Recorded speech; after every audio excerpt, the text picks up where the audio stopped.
Мен Дажмағамбетов Қайрат Хамидоллаұлы осы бірінші қалалық емханада жоғары санатты хирург дәрігер болып жұмыс жасаймын.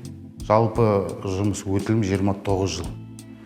Мен 90 жыл Махамбетті Ағалиев атындағы орта мектеп бітіргеннен кейін 90-91 жылдар Ақтөбе мемлекеттік медицина институтында емдеу ісі бойынша 96 жыл бітіріп шықтым. Сол 96 жылдан бері хирург дәрігер болып жұмыс жасап жатырмын. 18 жылдың үстінде Махамбет аудандық ауруханасында аудандық хирург болып жұмыс жасадым.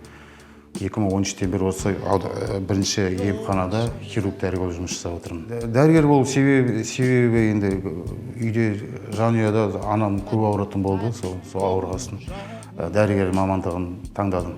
Жетістігім 22 жылы Қазақстан Республикасының емдеу ісінің үздігі төсбелгісімен марапатталдым. Қалалық бірінші емханада бізде ең көп кісі қарамағымызда, сол хирург дәрігеріне келетін кісілер өте көп бізде. Сол күнделікті қабылдайтын науқастар саны 60-ға жетеді. Сосын және осы жерде кіші хирургиялық операциялар жасалынады. Бізде екі таңу кабинеттеріміз бар.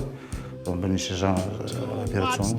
жаңа таза таңу бөлмесінде үшеде кіші операциялар жасалынады.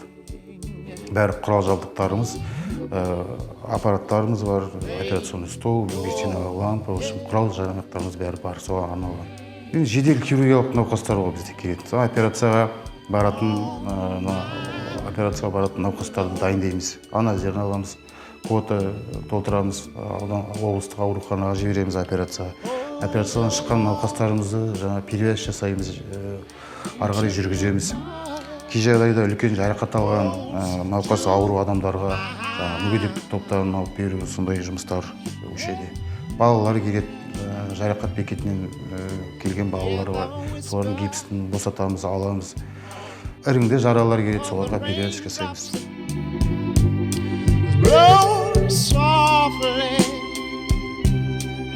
against my